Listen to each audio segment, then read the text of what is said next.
Hey, Blue Table fans, Spencer here, and welcome to part 5 of our Shaltari tips and tactics for Drop Zone Commander. Today we're going to be talking about Shaltari Fliers. So there's currently 3 Fliers that aren't gates, at least, available to the Shaltari. You have the Thunderbird gunship, the new Firedrink, and the War Spear Heavy Fighter. So I thought we'd take a look at each of these and kind of go over a couple tactics you can use with them, especially with the Firedrink, because it's a very interesting unit in the game. So let's start with the little Thunderbird.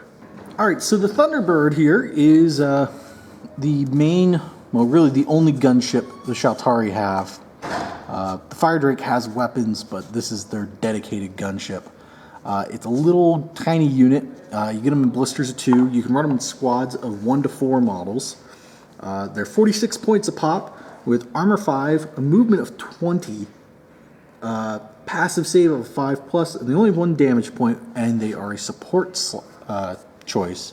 So, much like the Bird Eater Battle Strider, being a support choice, you can fit them into a lot of lists because a lot of the battle group choices have support slots that you can use these in. Now, Armor 5 isn't a whole lot, and massed amounts of anti-aircraft fire are probably going to down these pretty quick.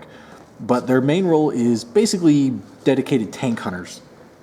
They have a short barrel Gauss cannon as their main weapon, which you can see hanging off the back here, like bumblebees from hell.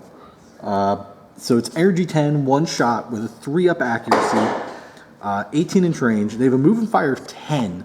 So they can't move their full 20 and shoot, but they can still go 10 inches and still shoot their gun, which effectively gives them about a 28-inch threat range on a table. And being flyers, they're very maneuverable. They can whip between buildings a lot easier than other vehicles like War Striders, for example, have a hard time getting between smaller sections of building because they're big, bulky, kind of wide vehicles, but these guys not so much. So some tactics for these, they work best in groups.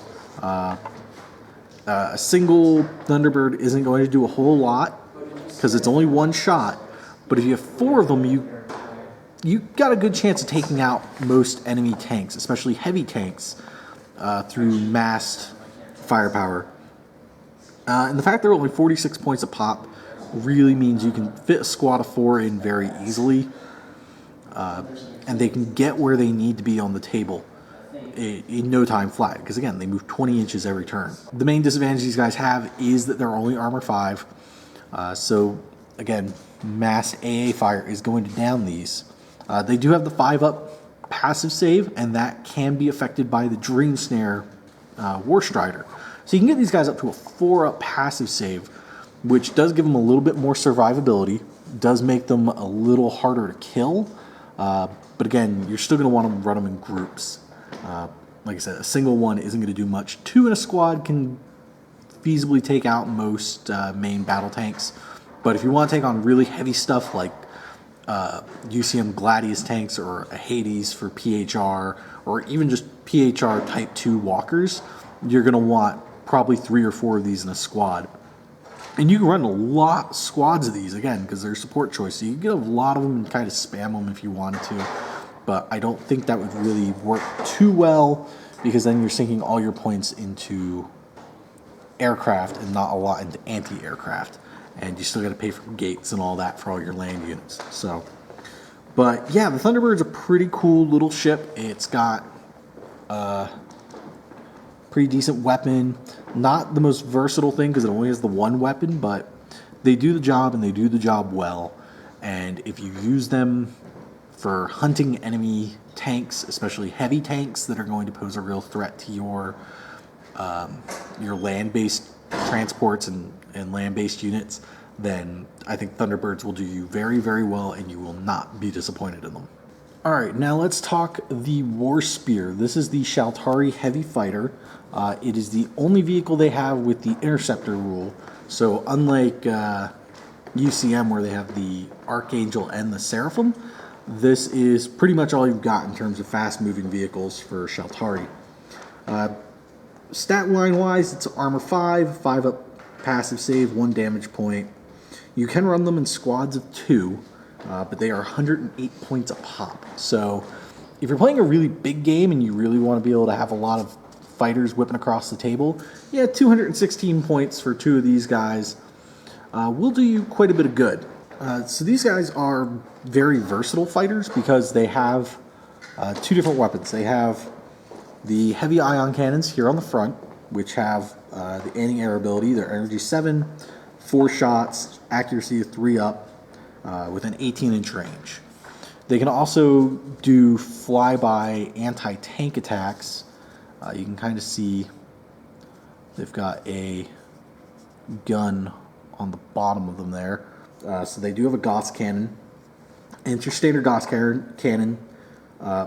Energy 10, 1 shot. It's only 3 up accuracy instead of like the 2 up that you get on the Jaguar and what have you. But still 3 up is quite good. 24-inch range. These are alternate weapons, so you can only fire 1 in a turn. But again, it really depends on what you're trying to do. If your opponent's got a tank that's really hassling you and you don't have any Thunderbirds to take care of it, you can whip 1 or 2 of these through and hit it pretty hard. These are really great for denying objectives, because if your opponent gets the objective and is trying to get away, you can then fly 1 of these things straight at their dropship and you're going to get 4 shots. And if you have 2 of them in a squadron, you can get 8 shots on an enemy dropship. But being fast movers, you do have to roll for them to come on every turn. So they're not going to stick around and you're not guaranteed to get them. So there is a big chance factor in using these. But if you do get them on and you do run them right and you manage to avoid taking a lot of defensive anti-air fire, stuff like War Spears are going to hit their targets and they're going to hit them hard. So yeah, they're very versatile for an interceptor type fighter. And because they have the interceptor rule, if your opponent flies in fast movers, you can then send 1 or 2 of these at them. And again, 2 of these is going to hit a lot of shots on an enemy ship. So you've got a lot of options there. So the War Spear, I recommend picking 1 up if you're getting a Shaltari army. Maybe pick up 2 if you're going to be playing really big point games, but they're tricky, I find, to fit into a list because you want to have War Striders and tanks in your list. And, a Jaguar is 100 points. And so you start eating up your points really fast. So you really have to put aside 100 to 200 some odd points for just this, and then kind of build the rest of your list around that. But if you're building a list and you go, oh, I have 108 points left over, yeah, chuck 1 of these in. They're going to do you some good. So yeah, the War Spear is a definite recommendation to have. But like I said, in smaller point games, anything under 2,000 points, they're kind of tricky to fit into a list, but they're definitely a very viable asset to any Shaltari player. All right, and the last flyer that Shaltari have is a new unit. This is the Firedrink, and this thing is supremely awesome because it's very unique in that it is not only a offensive capable unit that's a flyer, it also has a gate. So it has a special rule called Auxiliary Gate. It can be activated as a gate alongside any battle group, not necessarily its own, and it functions exactly like other gate, can't shoot, what have you. And it has Gate 3, so you can pop a War Strider out through this thing, or a couple of tanks, or even some Battle Striders. So this is probably the most versatile Shaltari flyer there is. And it's really cool. So stat-wise, it's Armor 5, which is pretty standard for Shaltari flyers. They're not very heavily armored. Has Move 20, so just like the Thunderbird. 5 up passive save, has 5 damage points. So this thing takes quite a beating before it goes down. It's a support choice. It runs in squads of 1, so you can't group them up into big groups. Like I said, it has Gate 3 as a special rule, and it's 130 points. So it's actually not ludicrously expensive. When I first saw this and they dropped hints about the experimental rules, I thought this thing was going to be like 180 points or something, because it's a crazy looking unit. And for what it does, 130 points is just insane in terms of how cheap it is, because this thing, again, it can act as a gate, but it can also fight. So what it has for weapons, it has, you'll see on the back here, it's got one of those dragon cannons like the Dream Snare has. So you can do it as either the regular energy for 12 shots, 3-up accuracy, 18-inch range, move and fire 10 inches. Has the through cover rule, so it ignores soft cover and all that good stuff. Or much like the Dream Snare, you can do a concentrated beam, energy 9, 1 shot, 3-up accuracy, only in 9-inch range, but still move and fire 10. And it's on a turret, so it has full 360 front, side, rear shots. So it can shoot any direction with that thing, which is very, very handy. Now, its other weapon is its nose-mounted disruptor cannon. And this thing is awesome in how it works. So the way the disruption cannon works is it has essentially 3 different stat lines. Each of them has the same energy. It's energy 10, shots 1, 3-up accuracy. Where it changes is in the range. And it's move and fire 10, like it's just like its dragon cannon. But what I mean by it changes in the range is that it changes what template you use. It's a blast weapon. So you can go up to 48 inches from this model and drop a small blast token, which is really handy if you're shooting at something like UCM's tanks. So these are the katana tanks. If your opponent has them bunched up, you can get 2 of them, possibly even all 3 of them if they bunch them up enough like I did, and just drop a template on them, hit all 3 of them with an energy 10 shot. Now, I don't know the armor of the katana off the top of my head, but I assume it's less than 9, because it's a small, light tank. It's probably 7 or 8. But that is huge, because that's a long range, especially because most weapons are counter-ranged at about 24 inches, if not less. So this thing having a 48-inch range weapon, it's going to do some harm. Yeah, it's a blast weapon, so it's not super great against really spread out units, but it's going to be awesome, especially if you can catch an infantry unit out in the open. Like you blow up their transport and they're kind of scrambling to get to a new building or something. You got a 48-inch gun where if you set this guy up in the right position, you're going to be able to hit everything. You can get really good fire lanes, especially on city boards like this where you have street. There's not going to be a lot obscuring this road, so you're going to have a lot of range and a lot of board control with this just because of that range. Now, if you shoot the disruption cannon at a max range of 24 inches, you get a medium blast template. Now you're definitely going to hit all 3 of those. That's 24 inches. That's a 2-foot shot where you get to drop a medium blast template on some tanks. So small units of light tanks like these, or even heavy tanks like... So if your opponent comes rolling out with, say, a scimitar, it's a dedicated anti-tank unit. I mean, that thing's an energy 11 cannon that it mounts. This is where a Firedrink really shines, because, yeah, the blast isn't going to do much against a single tank because, there's not much for a blast, or you think blast is great against multiple units, but it still gives you a 24-inch energy 10 shot. And this is still good even at longer range with this, because if you're shooting a single target, this little template still hits this tank. So the Firedrink is great board control and great support for your army, because it's going to hit, and it's going to hit hard, because every single one of the shots is at energy 10.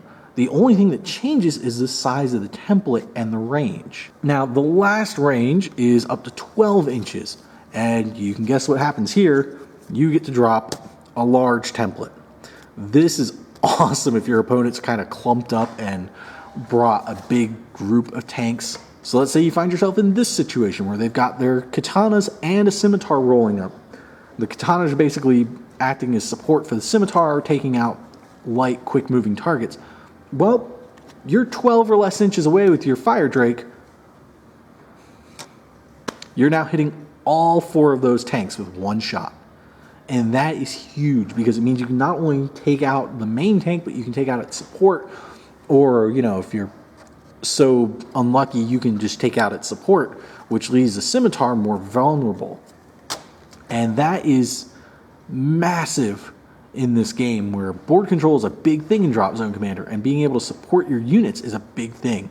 And being able to drop templates all over the table with one of these things is awesome because it means you're going to have a lot of control over your opponent's movement. They're going to want to try and stay between buildings because they're not going to want to get shot by this thing, you know, because even at 48 inches, it's dropping a template. Oh, you got within 24. Well, it's a bigger template. Oh, hey, you're within 12 inches of me. Enjoy having everything in your unit hit.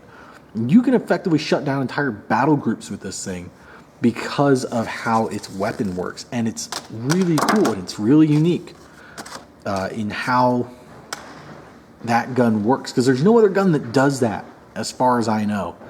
And it's still moving fire 10. So even the shortest range, you know, doing the large blast, you still have a 22-inch threat range with your Firedrink. So this thing can move all around. You know, 10 inches is a good amount of movement. And you can get it wherever you want it and just start laying down template fire. Now, the disadvantage to its weapons are that they're alternate. So you have alternate 1, alternate 2. So you can only fire 1 of them per turn. So you're not going to be able to really spread your fire out a whole lot with them. All right, so what I just said is incredibly wrong. Alternate lets you fire 1 weapon from each alternate category per turn. So the Firedrink having alternate 1 and alternate 2 means you can fire both of its weapons. I was mistaken. It's not like the War Spear where it's both of its weapons are alternate 1, so you can only fire 1 of those a turn. So yeah, I try my best to check the rulebook before I do these, and sometimes I just kind of forget. So yeah, I was wrong, and I'm willing to man up to that. But these are really good concentrated fire. And like I said, they're support choices, so you can take them in just about every battle group. And that's huge. So yeah, folks, that is Shaltari Fliers. And honestly, they're all worth taking, but the absolute winner in my book is the Firedrink. Because that disruption cannon is so freaking brutal. But again, 130 points. It's not a lot for what it does, but it is a lot of points. It's the most expensive of the 3. So if you're tight on points, Thunderbirds are great because they're quick, they have a good strength gun, and you can run them in squads of 4 and do a lot of damage to most tanks. The War Spear is great because it's a fast mover. It's the only one Shaltari have at this point, and it's got Interceptor and its ion cannons throw out a lot of shots, which mean you can really kind of keep your opponent in check if they're bringing fast movers themselves. The Firedrink is an awesome support unit, hence why it's in the support choice. This is a thing you run alongside a unit of Striders or a big unit of tanks. You know, this is what provides covering fire for your other units. So if you're taking a unit of, say, 6 Tomahawks or even 9 Tomahawks if you want to go completely insane, a Firedrink is an excellent choice as a support unit because it's going to be able to fly around with them. It's going to be able to keep up with them because it moves faster than all of those. So you're going to be able to keep up with your other units, and you're going to be able to lay down template fire and really suppress your opponent and keep them sort of limited to where they're going. So would I recommend picking up a particular flyer? Not really. It depends on what you're wanting to do. I would, however, recommend picking up all 3 of them. Grab a squad of 4 of these, 1 of these, and 1 or 2 of these, because you're going to get your money's worth. And frankly, if you're going to have flyer heavy list, yeah, have 1 or 2 Firedrinks. Have 2 squads of 4 Thunderbirds. Have a War Spear or 2. You're going to be able to do a lot because Shaltari Flyers, while not heavily armored, are very, very versatile.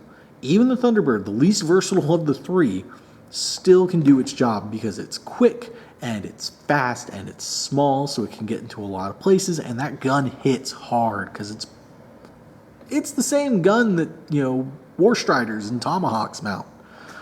So guys, seriously, if you're gonna get Flyers for Shaltari, get 1 of each, get a squad of each. If you can only really afford 1, then yeah, go with the Firedrink. It's the most versatile of the 3 because it's got the disruption cannon and it's got the dragon cannon and it's a gate. So it kind of wins out in my book, but all 3 of them are definitely worth having in your collection because A, they're drop zone commander models, so they look freaking gorgeous. B, it'll give you a lot more versatility when you're building a list. Instead of just playing the same list over and over and over and over and over and over and over again, you can mix it up. And C, if you're playing a really big game, throw all of them in. You're going to have a lot of board control with these guys, especially these 2. And these guys are going to run really good support for tanks, especially things like kukri tanks. The AA tank, Thunderbirds are great for that because they can kind of hover around and provide anti-tank fire for them. So guys, I hope you have enjoyed this tips and tactics video on Shaltari Flyers. If you are interested in getting a Shaltari army done through us and maybe getting a couple of all these, send an email to projects@bluetablepainting.com. Steve will talk to you. He will get you a quote. He will take care of you, and we can get you an awesome looking army. So once again, thanks for watching. Stay tuned for part 6 where I'm going to discuss, well, everything else. Hope you guys have enjoyed. Thanks for watching, and I'll see you later.